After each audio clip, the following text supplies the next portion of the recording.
So it all started about 2 weeks ago at my son's wedding.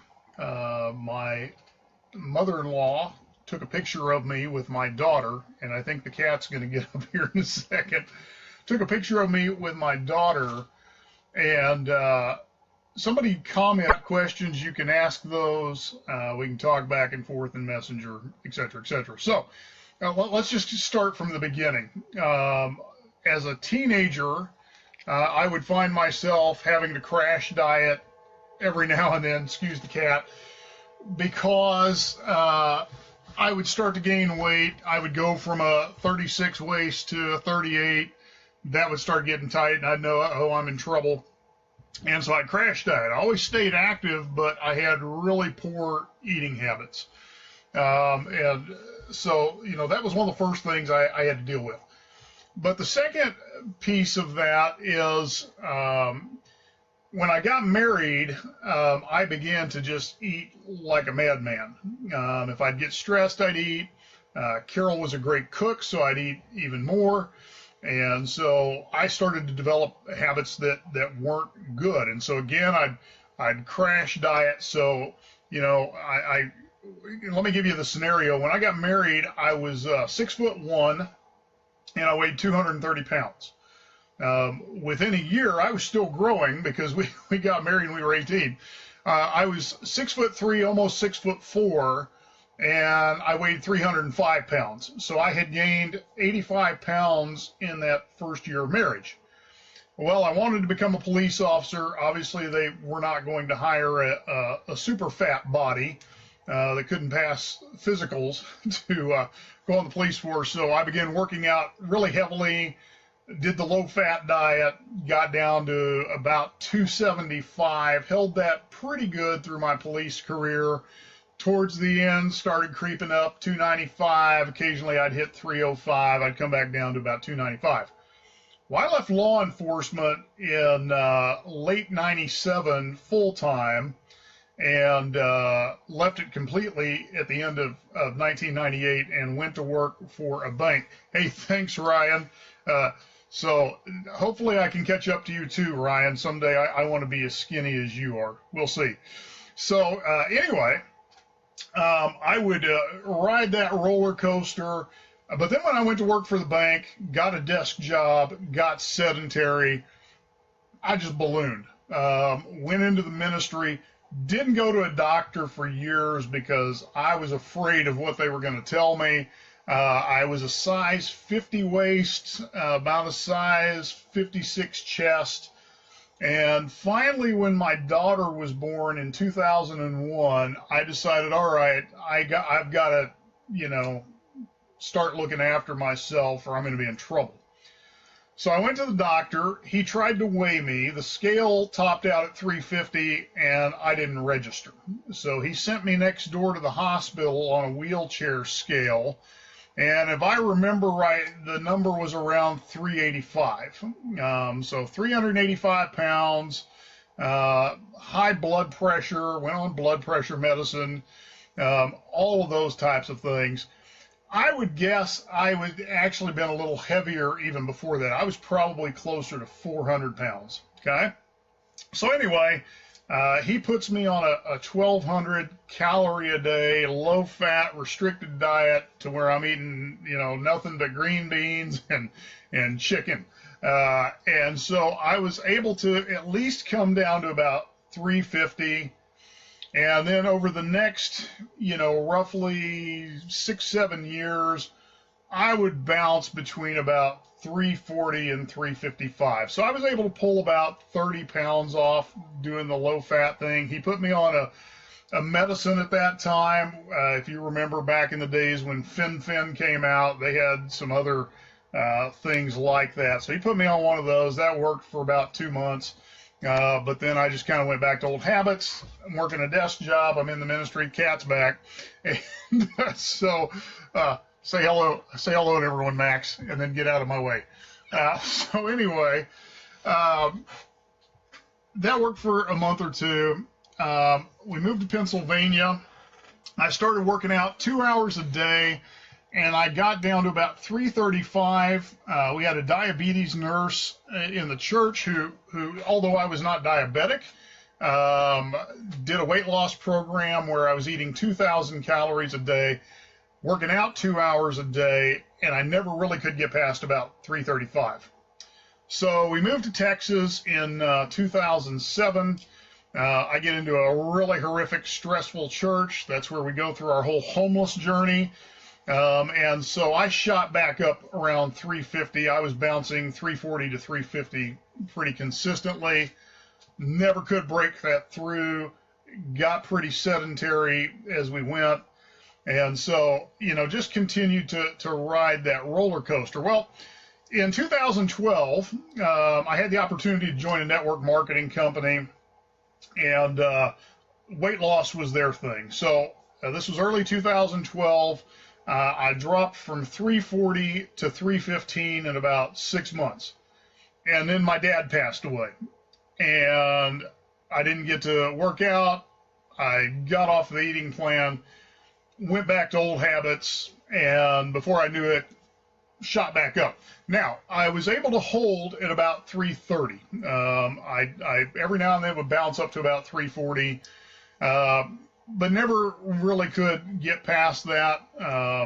Started working out again, wasn't really dropping anything. And so last 2 years ago, I had a Sunday afternoon where I started having heart palpitations, which freaked me out. Thought I was having a heart attack, thought I was going to die. And so I really got serious about, okay, I've got to do something. So I made a commitment that what I was going to do, my initial plan was if I hadn't dropped all my weight by the time I turned 46, which would have been a year ago, then I was going to contemplate surgery. In the meantime, I started researching different options, and one of the things I came across was low carbohydrate. And that made sense to me, understanding that the body could work off of ketones as fuel, or it could work off of glucose as fuel. And so I cut out bread for the most part. Now, again, I would cheat. So, if you stuck a donut in front of me, I'd have it. So let's be honest. Let's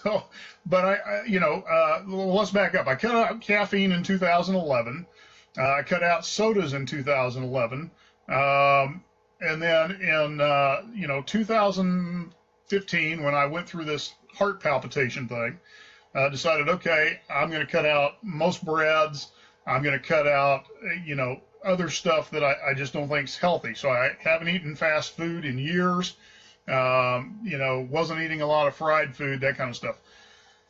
Thing is, I didn't really understand fully how the body works. And so what happened on low carb is I was able to hold at about 330, but I couldn't really drop past that.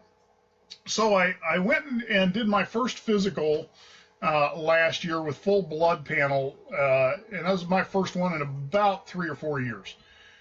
And as the doctor and I were talking, I was telling him, listen, I've hit a plateau that I can't seem to get past. And here's what I'm doing. Here's the supplements I take. I exercise. Here's the things I eat. Here's the things I don't eat. I just don't understand why I'm not getting through this plateau.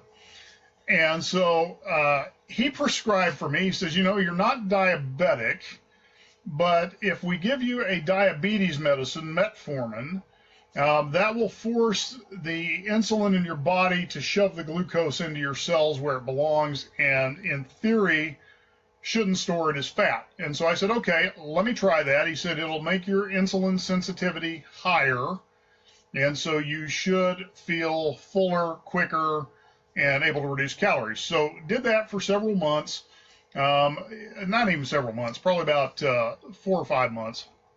And of course, I noticed a little bit of difference, but I didn't really want to be on that kind of medication because that's a downward spiral. So I really began to do a lot of research.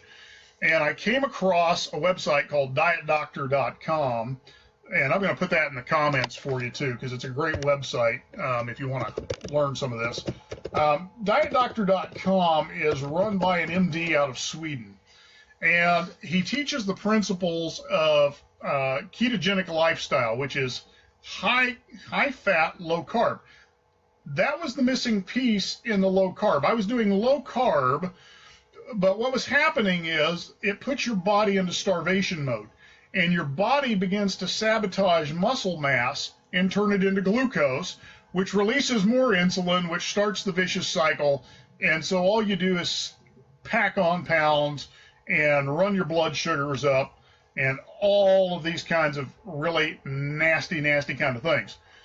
Of course, my programming is, for years I've been taught high fat's bad, cholesterol's bad. In fact, many years ago, 15 years ago, longer than that, a doctor had put me on a cholesterol reducing drug, okay? And of course, all the dangers of your Lipitor kind of stuff to your kidneys, your liver, all that, I'm like, I don't really like that. So I was able to get my cholesterol back down using whole husk psyllium fiber. And so I use that consistently. A friend of mine who is a natural bodybuilder, same age I am almost, he's 44 and has about 6% body fat, was telling me this is what I do to control cholesterol. And so I began to apply that. And that worked really well. So I was able to come off of that medication. So anyway, but that fear was still in my head. I don't want to be eating greasy fried foods because that'll clog my arteries, blah, blah, blah, blah, blah, blah, blah. Well, the more I got to reading the research, what studies have found over an extended period of time is it's not saturated fats that cause heart disease. In fact, it really is insulin overload. It is this metabolic syndrome where your body is resistant to insulin, and so it overloads the body. And because it overloads, cholesterol is the firefighter of the body trying to put out the inflammation. And that really is the culprit. And so the reason that low carb wasn't working for me is my body needed some fuel. Hey, Alicia, appreciate that, but that's not what I want to do is put pitches on here. So thanks. So one of the things that that we have is if there's no fuel for the body, either ketones or glucose, then you're running into, your body has to go into starvation mode, and it begins to rob the muscles to create glucose. The body likes glucose because it's an easy to burn fuel. It's like lighting a piece of paper on fire, but it doesn't last long. So you get crashes from your sugar high and your sugar dips. And so when you fuel the body with ketones, you are fuller longer. The fat helps hold in your feelings of fullness and satiety, if you will. And so I began to apply that high fat, low carb with intermittent fasting. And what that means is, because I'm eating higher fat, I feel fuller longer. So my last meal of the day happens around 7 p.m. I don't begin eating any day until around noon, if it's really early, but most days till about 1:30 or 2. So my eating window has collapsed to about a 6 to 7 hour window. And so the key to this is that intermittent fasting already has me in the right fat burning mode, okay? Using high fat, so my coffee every morning has fat in it. And then when I eat, I'm eating about 80% fat, 15% proteins, 5% carbs. Those are the ratios that we're going. So it's intermittent fasting, high fat, low carb is what's being used. So what that's allowed me to do is I started really pushing into this after Thanksgiving. Now, one of the things that happens with me is when I travel overseas, I don't really get to control my food much, so I get a lot of carbs. And what I would notice happened in the past is as soon as I would get carbs, my weight would shoot up 5 or 10 pounds. So I've come to realize that for me, carbs are poison. But I still would compromise. You know, I'd go to church, our coffee bar, there's donuts in there. I'd grab a donut hole. It can't hurt, but it really was hurting. And so, had to move beyond that. And so I made 2 trips to Africa already this year. The second one, I held really rigid to my intermittent fasting, even though I couldn't control carbs totally. And so I was able to hold my weight loss through that 2-week trip. So that was a victory. But coming back from that, I plateaued. So I was down about 20 pounds, 25 pounds.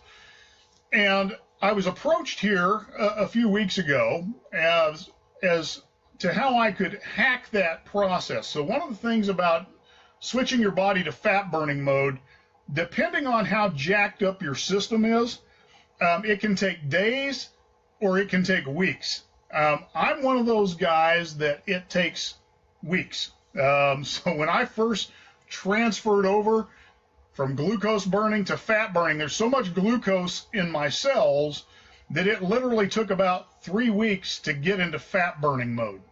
And this is part of the shift. So even though my weight held steady from basically March up until this month, I was losing inches the whole time. So to give you an example, in the last 60 days, and let me pull up my measurements here. By the way, if you want to track this stuff, there's a great app called Body Measurement that you can use. That's the one that I'm tracking all my measurements on.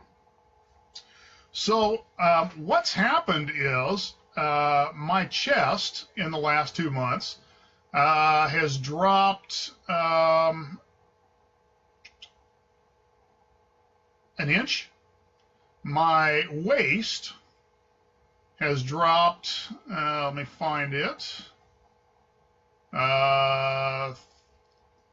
3 inches in the last 60 days. My stomach, which is the biggest part of me, has dropped, or excuse me, that's what's dropped 3 inches. My waist has dropped 2 inches in those 60 days. So even though the scale wasn't moving, so I'll give you my real numbers. They're back here on the board behind me. So I was still compromising January and February. So January I was at 321. February I was at 323. March I was at 317. April I was at 315. May I was at 314. 2 weeks ago I was at 315. Last Saturday I was at 314. And so I was introduced to a way to hack the ketogenic process about 2 weeks ago. And so Carol and I began to apply that. Now, Carol joined me in her journey 2 months ago as well. And so she is down 12 pounds in the last 8 weeks, and she's dropped 2 dress sizes in the last 8 weeks. Now, those of you that know what Carol's gone through, she's had 2 major back surgeries and a wrist surgery in the last 9 months. So she's not working out, she's not running, she's not doing CrossFit, she's not doing any of those things. She's just trying to be pain-free. So without really doing any physical exercise, she's seeing the fat loss happen. So for me, we put in the ketogenic hack this last Saturday, and I've dropped 5 pounds since Saturday. So when I jumped on the scale this morning, I had broken my plateau of April and May, and even up till, this past Saturday, and I was at 310. My next objective is to be under 300. And again, let me, preface this for you. I put on my post that this is the lowest I've weighed in the last 7 years. The caveat to that is the only time I've weighed less than this is I did a 40-day fast in 2009 and 2010 before I went to Africa, and I dropped to 285 the first time. The second time I got down to 295. Okay, but that's fasting for 40 days with nothing but juice. So the reality is I haven't been at this weight in about 20 years. I certainly haven't been at this size in 20 years. So the hack was what broke me through the plateau. So again, for those of you who've been asking what we're doing is high fat, low carb. What you'll find though is if your body is slow at getting into high fat, there are some ways that you can hack that system. And again, I'm not going to go into product discussions here, but there are some products that I use, and you're free to message me about that, and I'll talk to you further about that. So that's what we're doing. And even with me, my workout regimen has been disrupted by Carol's surgeries. We had Christopher's wedding 2 weeks ago. So even my workout schedule has dropped from, 4 days a week down to 1 or 2 days a week for at least the last 90 days or so, maybe even more than that. So all of this progress has been made without a lot of ridiculous exercise. Now, the other thing that I do exercise-wise is I hack that as well. My bodybuilder friend, Joel Terrian, taught me how to do a positive momentary muscular failure workout, which means I only load a muscle group for no more than about 7 minutes per workout, and then I don't exercise that muscle group again for 10 days. It lets it go through the anabolic and catabolic phases of tearing down and rebuilding. And so my strength gains are up. Those of you that know me know that I totally tore this shoulder out of socket 2 years ago. I am past where I was at in my strength on bench press, shoulder presses, all of that, as I was prior to that injury.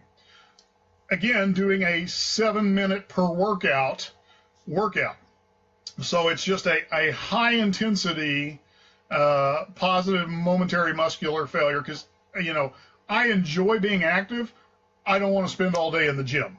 So everything I've been doing and that Carol has been doing, we've been looking at how can we hack the process. Our bodies were designed to burn fat. If you go back to, so if you've heard of the paleo diet and the keto diet, really what they're based on is the fact that when our bodies were designed, we were designed to be hunter-gatherers. So you might eat once a day and maybe not eat for another day or two. So your body's designed to burn fat as a fuel source. Problem is, if you're overloading it with glucose or you're insulin resistant, everything becomes fat. And so you've got to turn the fat into fuel. So really what we've been doing isn't so much about weight loss, it's about fat loss. And it's the fat loss that translates into the weight loss over time. But again, even in the plateaus, we're both losing inches. I've lost 3 inches around my stomach while I was plateaued. I've lost 2 inches around my waist while I was plateaued. I've lost 1 inch around my chest while I was plateaued. So even though the scale wasn't moving, the fat loss was continuing, and it was continuing at a very rapid pace. So anyway, that's a quick, well, not really quick, 23-minute overview of what Carol and I have been doing. If you want to know what we're using to hack this process, then by all means send me a message and I'll tell you how you can get your hands on it. So anyway, have a great day. Thanks for tuning in. Thanks for listening, and hope you have an amazing weekend. I look forward to sharing more of my journey for you. So the next milestone for me, I'm at 310 this morning. I want to get under 300 pounds very quickly. So as soon as I cross that milestone, I'll make a post to let you know I've hit it. And my ultimate goal, just so you know where I'm headed to, is I've set a target for myself of getting to 230 pounds. That's what I would like to be back to where I was when I got married. The only difference being I'm taller. So anyway, have a great day. Have a great weekend. Appreciate y'all. Thanks for being my friends. Talk to you later.